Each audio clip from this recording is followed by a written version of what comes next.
Entonces hablamos de los partidos políticos, ya terminando este capítulo de la unidad.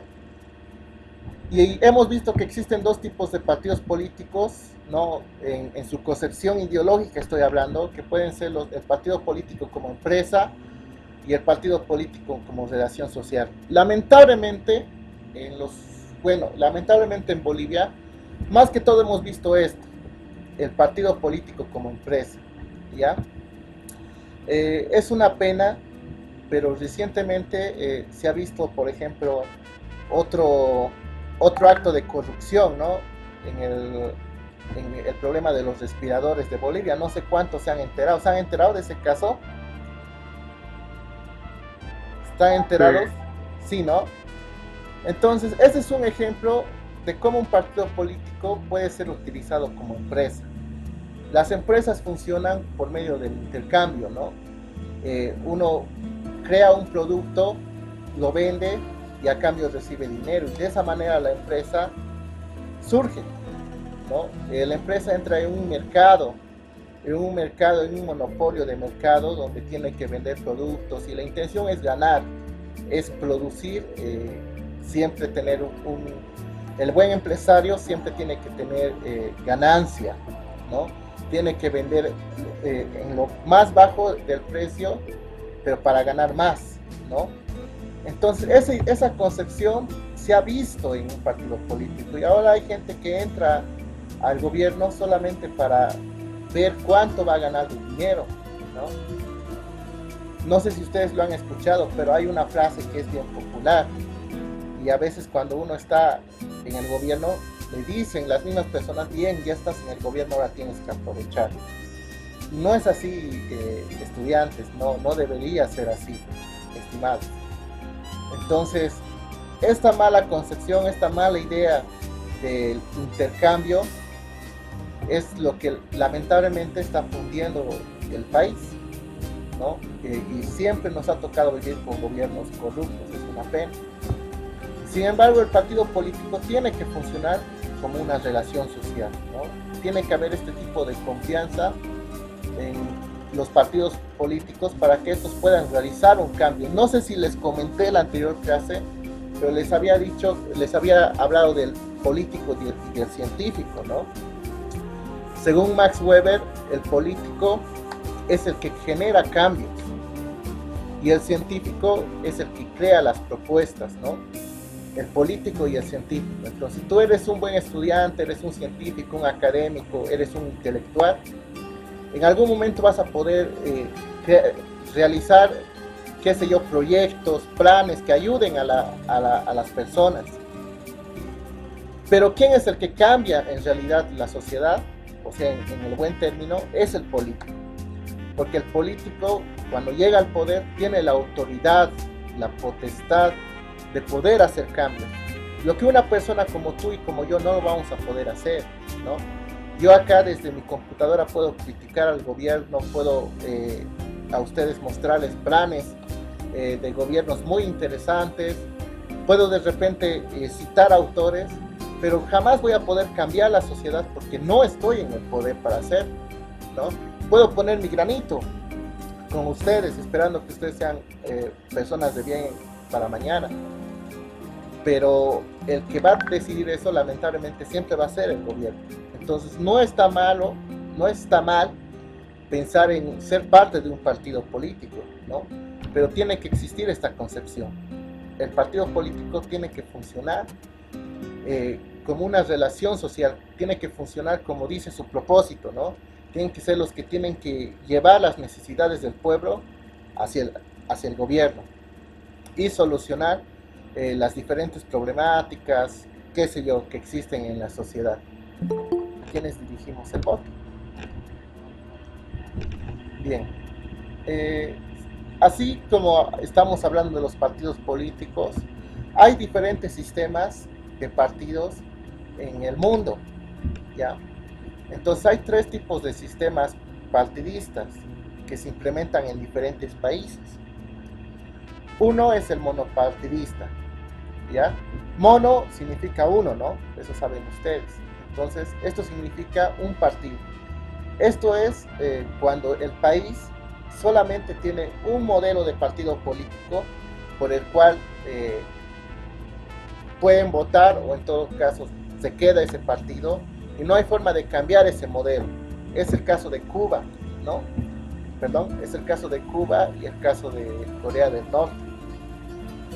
Entonces, ahí, por ejemplo, solamente hay un partido político, ¿no? En el caso de Corea del Norte solo existe el partido obrero de este famoso norcoreano, que prácticamente es el presidente y es la única autoridad, ¿no?, que ha heredado el poder por medio de su familia, por medio de su padre. Entonces, en este tipo de países, ellos solamente pueden escoger un candidato de acuerdo al partido, ¿no?, de acuerdo a una sola ideología, que en este caso sería una ideología socialista, comunista, ¿no?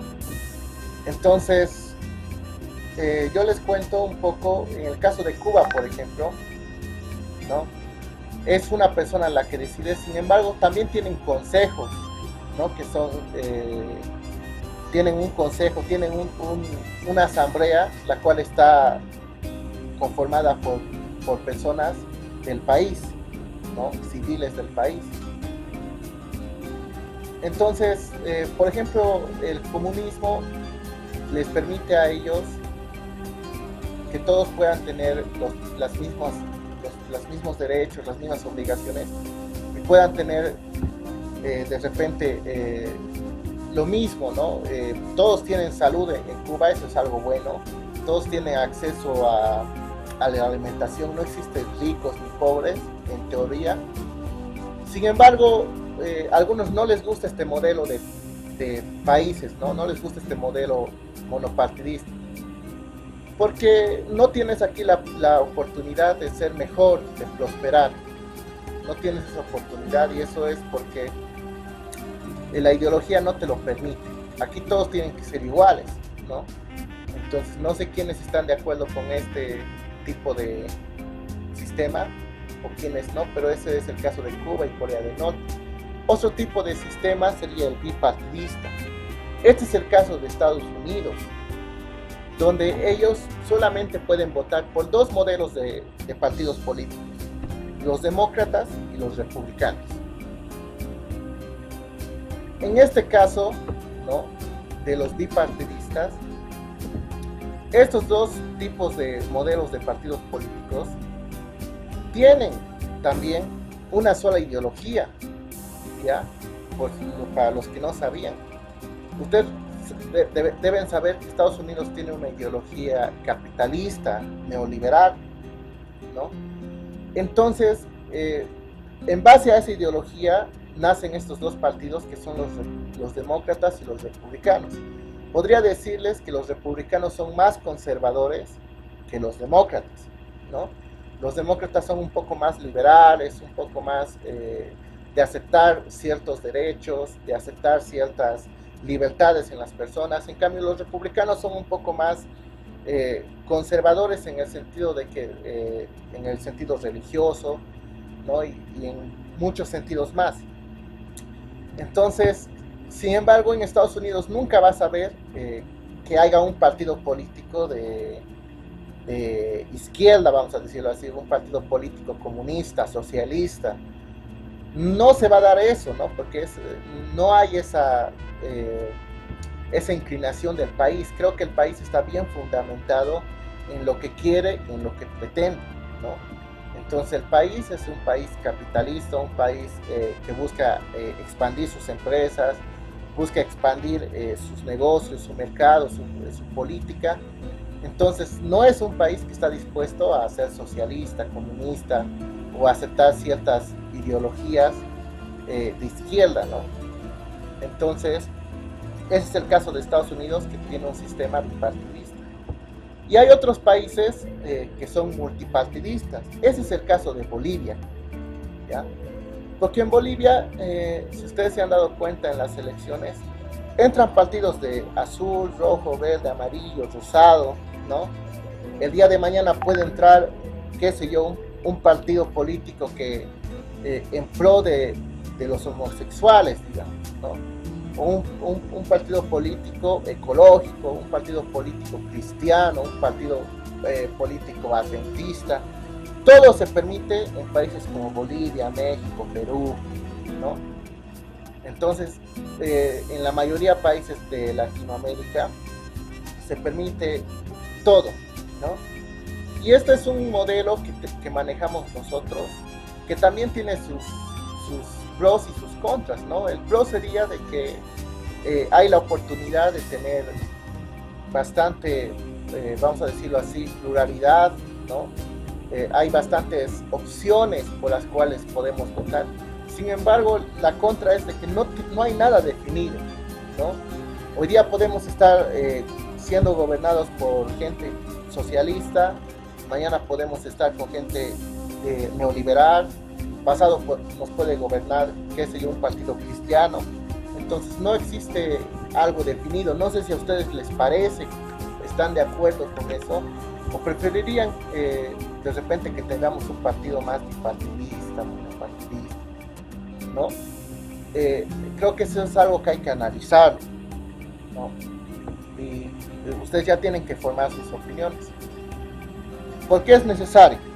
No es necesario analizar esto. Creo que Bolivia comete un grave error y es el que no sabemos a dónde vamos, no sabemos lo que queremos como país, ¿no?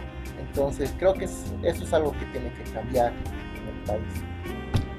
Y así, terminando, entramos a lo que es la soberanía, ¿no? Así rápido les voy a decir que la soberanía tiene que ver con el derecho que tiene el pueblo de elegir a sus gobernantes.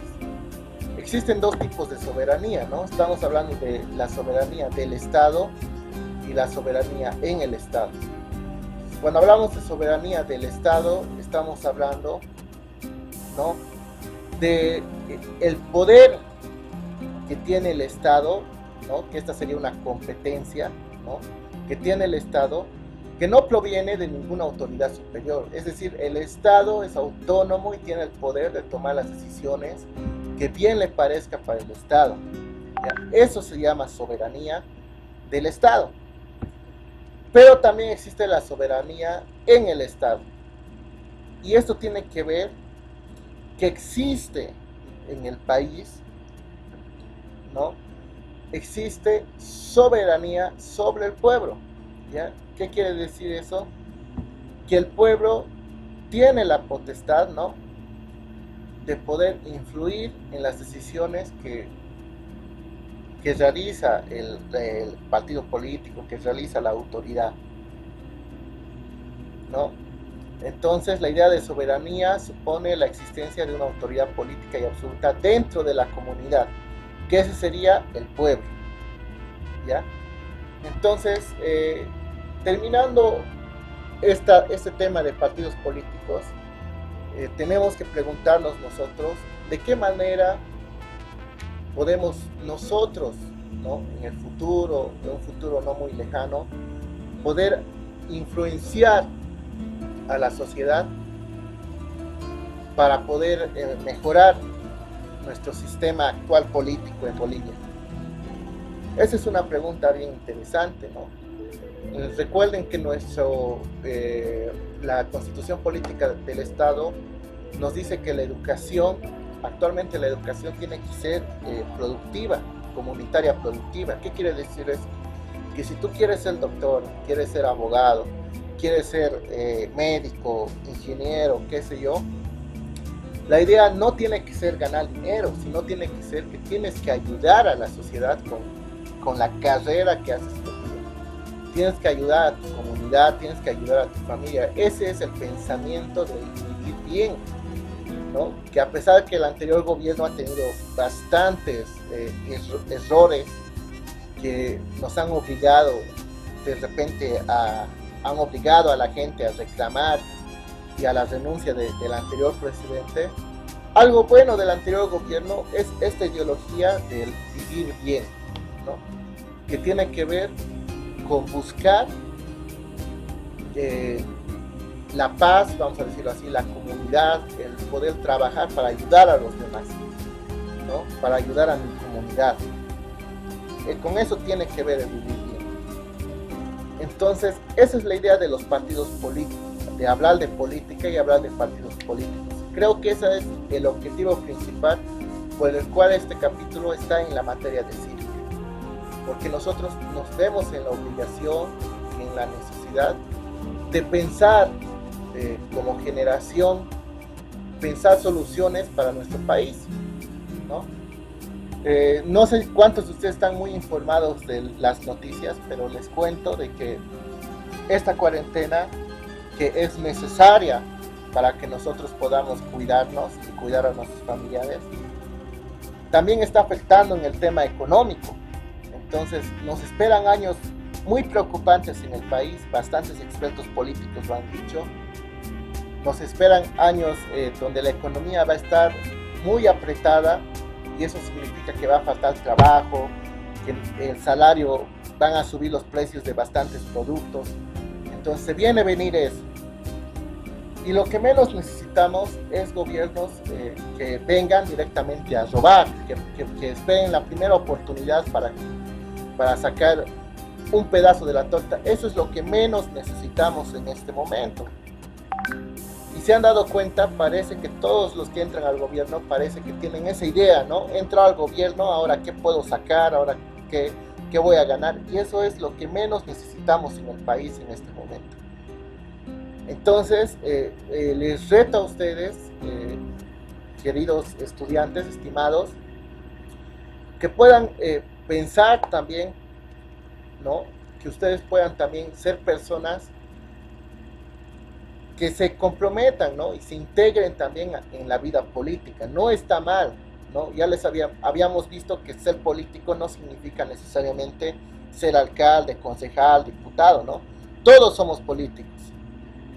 Y todos podemos ser políticos cuando nos metemos cuando somos parte y somos personas que les interesa el cambio de la sociedad, ¿no? Hay algo que he notado en estos últimos años, una diferencia que existe entre la generación de ahora y las generaciones anteriores, que las generaciones anteriores históricamente eran revolucionarias, ¿no? Las generaciones anteriores, tal vez porque existían partidos, gobiernos de facto, gobiernos de militares.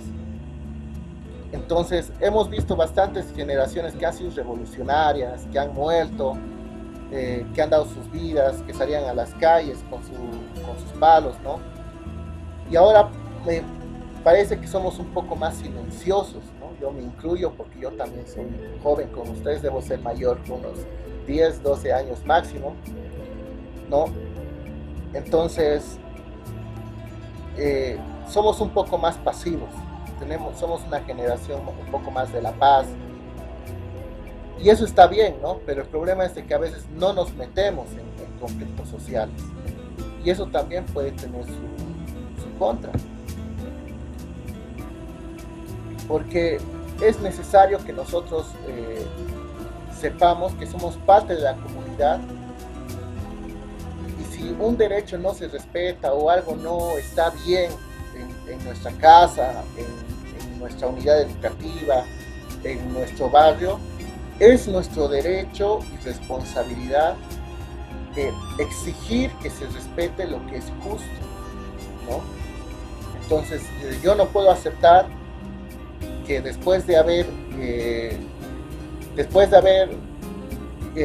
vamos a decir así, denunciado varios hechos de corrupción del anterior gobierno, ahora nos quedemos callados. ¿Por qué? Porque nos tenemos que aguantar. Si el anterior gobierno lo hizo, nosotros, este gobierno también lo va a hacer. Creo que no es así, ¿no? Entonces, terminamos este tema reflexionando, diciendo de que nosotros tenemos que ser parte de la sociedad. Es nuestra responsabilidad involucrarnos.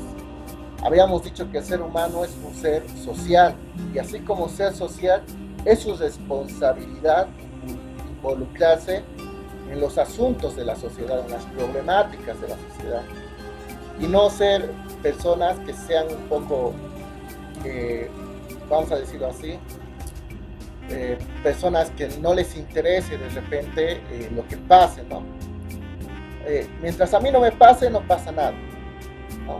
Hay muchos que piensan así, ¿no? No lo digo de ustedes, ¿no? Sino que he conocido bastante gente que dice, no, yo no me meto, yo prefiero estar a un lado, prefiero no meterme, prefiero no decir nada.